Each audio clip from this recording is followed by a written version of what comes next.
Powered by passion, it's National Auto Care's Fixed Ops 5 with your host, National Fixed Operations Training Manager, Corey Smith.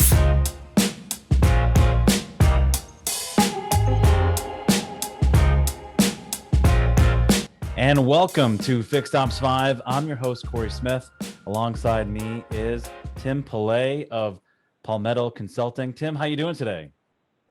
I'm doing well, Corey. Thank you for having me. Oh, thanks for being a part of the show. We got a great topic for you today.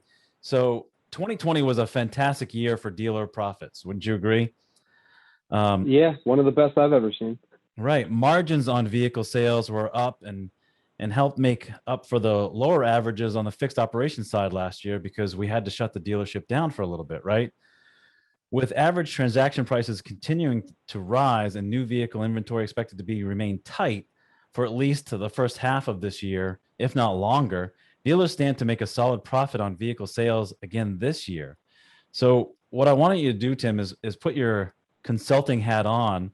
How can the fixed operations department think long-term to retain that customer that's buying a vehicle right now? This is the first time we're really dealing with something like this in the modern age, right? I was talking to my father, who's been in this business since the early 80s.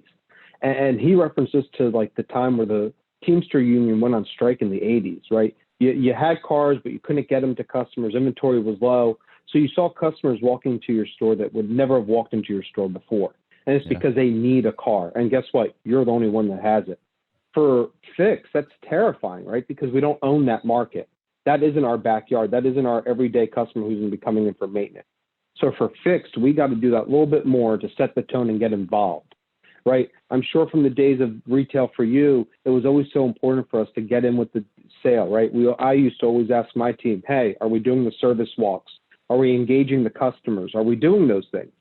Mm-hmm. In today's world, fixed needs to take that upon themselves. If I'm an advisor, I'm working with my management team and I'm on a loop. If I have 4 advisors, we're all on a 15-minute loop. Someone's getting up, walking the sales floor, shaking hands, kissing babies per se, right? We want those customers, even if they're 30 minutes away, 45 minutes away, to feel like they're home here. If we have pickup and delivery, offer that. No matter if your store has it organized or not, there's no reason that we can't offer that to a customer and go that extra step to help that customer, especially if it builds that retention back to us. All I'm saying is in today's world, no customer right now is guaranteed to come back to us ever, really, right? With the third parties out there and how competitive it is. But in today's market with limited inventory, you're going to have customers coming out of areas that we're not used to. So we really need to have those customers have a feeling and some sort of loyalty back to us. And that's going to be key. I like that a lot. So for many dealerships in today's market, there is a disconnect between departments. The sales and service departments are all run separate ways, almost like a separate entity under one roof. What are you seeing in the marketplace that can help the dealership run as one team so everyone speaks the same language? So look, you're dead on. I mean, that was one of the biggest struggles I had when running stores. Was I used to tell people I had 4 companies I ran. I ran finance, sales, parts, and service because everyone was out to get each other, right? And everyone did this when there was an issue. At the end of the day, you really got to make everyone one. And I used to do that by weekly team meetings, right, where the managers came together, and it was a way for us to figure out how to fix and come up with new solutions. It wasn't just how do we fix sales and I'm on sales. We got service involved, we got parts involved. Everyone put their hats on to try to figure out how to come up to a solution. I think even more than that, we used to do monthly luncheons, right, where service would host it sometimes, sales would host it sometimes. That we would have contests in store. We used to run this one contest quarterly that based off of CSI and SSI, and whatever team had the higher score by the time it was all done, the losing team served the winning team lunch. So they hosted and had to serve lunch on the buffet line. But you know what? No one was sitting there moaning and groaning. Everyone had a smile on their face, and everyone was high-fiving each other. And then outside events, right? Get the family involved. One of the biggest questions you see on surveys when you do employee surveys are, would you say that a best friend of yours works at the workforce? And the reason for that is you need those friends. You want to have those friends. Maybe not your best friend has to work with you, but it says a lot if you could say, yeah, I would consider some of these people in this building to be my friend. So doing stuff outside of the workplace with those, whether it's family picnics, we used to do service versus sales softball game, flag football game during Thanksgiving always. We always used to do stuff like that. And I say that because it's what made our dealership fun. It's what made our dealership a family. And I think people sometimes are short-sighted by that. And sometimes it's easy to put blinders on and complain because F&I didn't do their job properly explaining how the warranty covered things or how the service contract covered things or the tire and wheel. And it's easy to get mad at an advisor because he's making your customer jump through hoops. But at the end of the day, that doesn't fix anything, right? That doesn't make the customer feel better. So by us all becoming one and knowing that, hey, we're a team here, I'm going to pick you up if you fall down, the customer sees that. And at the end of the day, that's just as important as making sure the customer sees that, hey, we're all one here. We come as a team and you're getting all of our support, not just, the person standing in front of you. Man, I really like that. I mean, you can have all the retention and the, here's a card and buy 3 and we punch the 4th one and you get the 5th one for free. All that stuff is great, but giving the customer a great experience really starts with, like you just said, everyone treating each other like family, picking each other up when someone falls down instead of sitting there and saying, not my problem. Right. As we continue to keep 100%. progressing, you're going to see a lot of dealerships become bigger, buying more dealerships, and to not lose themselves in what got them to this point is key. And I think what you said is doing some stuff outside of the dealership, involving the family, because we're away from our families so often.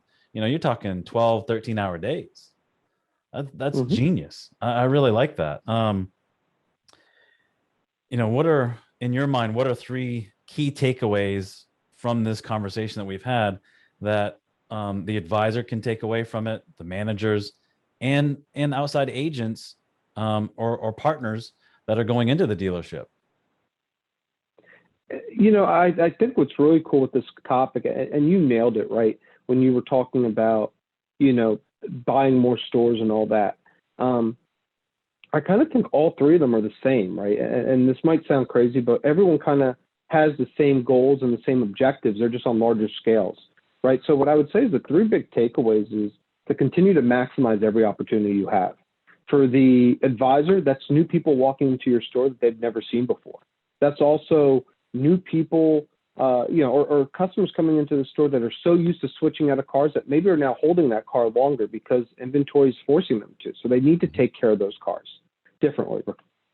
Maximizing and making sure that they're going out there and finding the business and bringing it to them, right? I sit there and go, okay, I had Mr. Smith come buy a car for me from 30 minutes away because his dealer is out of cars. Well, you know what? Mr. Smith probably has 2 other cars in his driveway. And if I do my job right and really show Mr. Smith how I can take care of him, I can not only take care of his car he just bought, but his other 2 vehicles with him as well, right? So think bigger. Think about how you can get new business that you've never seen before and taking advantage of this opportunity that we're in. And really at the end, it kind of sounds funny, but, nourish everything that you have. Sometimes we take things for granted and times like this, in sales especially, right? You're seeing record high numbers and it's easy to kind of put the rose-colored glasses on and just breeze by and not actually take a break and go, time out for a second. This is great, but this is only going to take me so long. If I take care of the customers while making the money, it's going to keep them coming back to me. And that's the difference. You can make all the money in the world, but as long as you do it the right way, those customers are going to continue to come back to you and continue to make, and you're going to be able to continue to make money. And that's the thing, right? That's how I am as a consumer. If you take care of me, I tell people all the time, make it easy for me to spend my money with you. Make it easy. And as long as you make it easy and you treat me right, you're going to always get my money. So what would the key takeaway be for an agent to go into a dealership? Kind of recommend some of this stuff if the dealership's not doing this kind of stuff? Yeah, the coming from a partnership approach, right? Don't come in necessarily just thinking you need to glide hand and step back, but come in and help these people, right? If you're partnered with a great training source, right? Work with that. I know National Auto Care has the sources out there for training on fix. Why aren't you going to your dealers right now and saying, hey, Mr. Dealer, I know you're making more money than you've ever seen before on the sales side, but service, let's get you some training. Let's get your advisors trained on how to pick up some service, selling B services that they never used to have to sell before because you're a high leasing market. But right now, you can't lease a car because we don't have them. Right. So guess what? Customers are buying their leases out, right? Those are the conversations I'd be having right now. Help every department make money. And I say that for myself personally. I just went and visited a store in Ohio last week. That's exactly what I offered them. Hey, look, we're making more money than we can all count together out of F&I and sales, but let's really focus on service. Let's make sure service has everything they need. They're ready to roll, and we're maximizing every opportunity we have in sales and service. Well, that's great, Tim. And I really appreciate you being on this episode. In the next episode, we'll dive deep into the importance of cooperation rather than competition between dealership departments and how a unified strategy that is focused on customer satisfaction and retention will help your store build a strong and profitable future. I truly appreciate you being on this episode. Check out the one that we have on the 20th. That's going to dive into this even more. Tim, it was great to have you here. Love to have you come back and enjoy the rest of your day. Really appreciate it. Thank you, Corey. It's always great to catch up and talk shop with you, and looking forward to joining you again. All right. Take care. Thank you for watching and listening to National Auto Care's Fixed Ops 5 with Corey Smith, powered by Passion. Be sure to watch and listen to the next episode on the 5th and 20th of every month.